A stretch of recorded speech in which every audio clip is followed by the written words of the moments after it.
Hello student, आज हम व्याकरण में पाठ 23 उपसर्ग पढ़ेंगे। उपसर्ग किसे कहते हैं?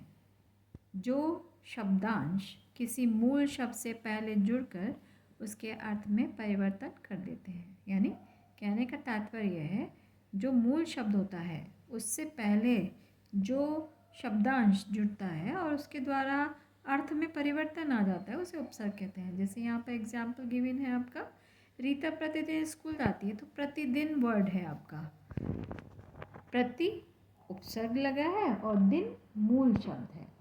तो इस तरह से दिन माने दिवस हो गया, दिन है ना, और प्रतिदिन प्रत्येक दिन, हर रोज, ठीक है। ऐसे ही है, पृथ्वी सूर्य की परिक्रमा करती है, परि उपसर्ग है, क्रमा उसमें क्या हो गया, मूल शब्द है। तो परिक्रमा, परिक्रमा क्रम किसके लिए प्रयोग होता है? सीरियल नंबर, यानी जो संख्या का क्रम है। लेकिन यहाँ परि उपसर्ग लगने से क्या होगा, घूमने के लिए आ गया। पृथ्वी सूर्य की चारों ओर घूमती है, परिक्रमा करती है। तो ऐसे उसके अर्थ में परिवर्तन आ जाता है जब हम उपसर्ग जोड़ देते हैं। उपसर्ग, हिंदी भाषा में 4 प्रकार के उपसर्गों का प्रयोग किया जाता है। कौन कौन से हैं वो देखते हैं। सबसे पहले संस्कृत भाषा के उपसर्ग, दूसरा हिंदी भाषा के उपसर्ग, उर्दू भाषा के उपसर्ग, संस्कृत भाषा के अव्यय, ठीक है। यानी जो हमारी भाषा है संस्कृत, हिंदी, उर्दू, उन्हीं के आधार पर उपसर्ग भी हैं। सबसे पहले देख लेते हैं संस्कृत भाषा के उपसर्ग। तो यहाँ पर उपसर्ग गिवन है प्र, परा, अप, सम, अनु, अव। इनसे प्र किसके लिए प्रयोग होता है, किस अर्थ के लिए प्रयोग होता है? आगे, अधिक, ठीक है। जैसे वर्ड है आपका, शब्द है प्रयोग, प्रदान, प्रभाव, प्रहार, प्रगति। और परा, परा यहाँ पर किसके अर्थ के रूप में प्रयोग हुआ? पीछे, उल्टा, पराजय, पराक्रम, पराधीन, परामर्श। तो ऐसे आपको जो शब्द से पहले उपसर्ग लगाने और मूल शब्द में उनको जोड़ देना है, जिससे कि अर्थ में परिवर्तन आने लगे। तो ये सारे आपको लर्न करने हैं। ये सब आपके संस्कृत के उपसर्ग हैं। तो ये सारी टेबल जो है आपको लर्न करनी है। यानी आपको एग्ज़ाम में भी पूछ लिया जाएगा, जैसे आपको कोई भी उपसर्ग दे दिया जाएगा कि उस उपसर्ग से 2 शब्द बनाइए, या आपको कोई भी शब्द दे दिया जाएगा, जैसे विज्ञान है, इसमें आपको उपसर्ग और मूल शब्द अलग करके लिखना है। तो वी क्या है आपका? उपसर्ग है, और ज्ञान क्या है? मूल शब्द। तो ऐसे आपको फाइंड आउट करके लिखना होगा। या फिर ऐसे भी आ सकता है कि अधि उपसर्ग से 2 शब्द बनाइए। तो आप कैसे बनाएंगे? अधिकार और अधिपति, कोई भी 2 शब्द ले लेंगे। लेकिन आपको ध्यान देना है, जो मूल शब्द है उसका भी अपना अर्थ होना चाहिए, ठीक है, जब हम अलग करते हैं। फिर देखते हैं दूसरे नंबर पर आपका आता है हिंदी भाषा के उपसर्ग, यानी जो हमारी हिंदी भाषा है उसके उपसर्ग कौन कौन से हैं? अ, अन, अध, उन, औ, कु, नी, बिन, भर, पर, चौ। तो इन उपसर्गों से शब्द, मूल शब्द को जोड़कर शब्द बनाना। इनका अर्थ दिया गया है कि ये उपसर्ग किस अर्थ के रूप में प्रयोग होते हैं। जैसे आ लग गया, तो उसका क्या होगा? अभाव या निषेध के रूप में आ उपसर्ग का प्रयोग होता है, ठीक है। अटल, अकाल, अमूल्य, अमर, अज्ञान। अन, अभाव और निषेध सेम उसी अर्थ में प्रयोग होता है।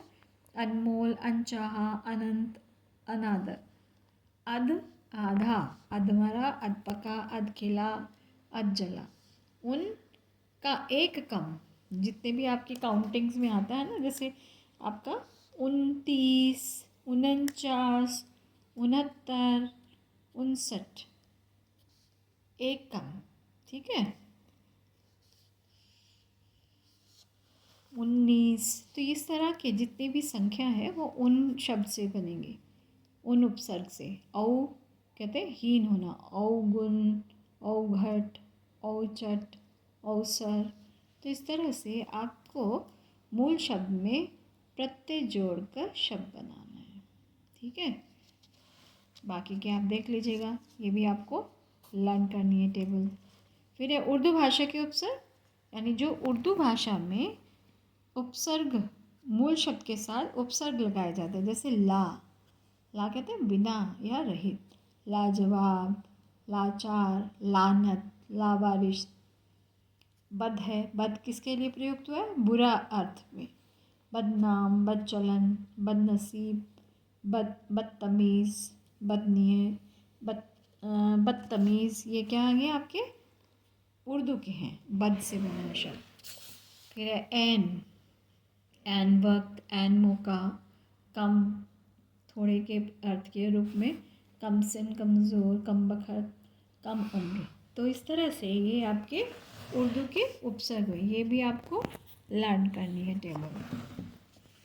तो इसमें भी वैसे ही आ जाएंगे जैसे हमने पहले बोला कि आपसे उपसर्ग दे दिए जाएंगे और उनसे आपको 2 शब्द बनाने होंगे, या आपको कोई भी 2 शब्द दे दिए जाएंगे, उनमें से आपको उपसर्ग और मूल शब्द अलग करके लिखना है। जब आप लर्न कर लेंगे इन शब्दों को तो आपको ये आ जाएंगे। अब है संस्कृत भाषा के अव्यय। पहले तो संस्कृत भाषा के अव्यय वो उपसर्ग थे, अब क्या है? संस्कृत भाषा के अव्यय।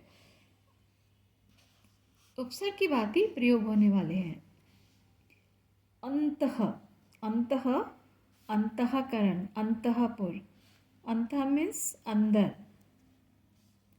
अंतर भीतर, अंतर्मन, अंतर्राष्ट्रीय, अंतर्यामी।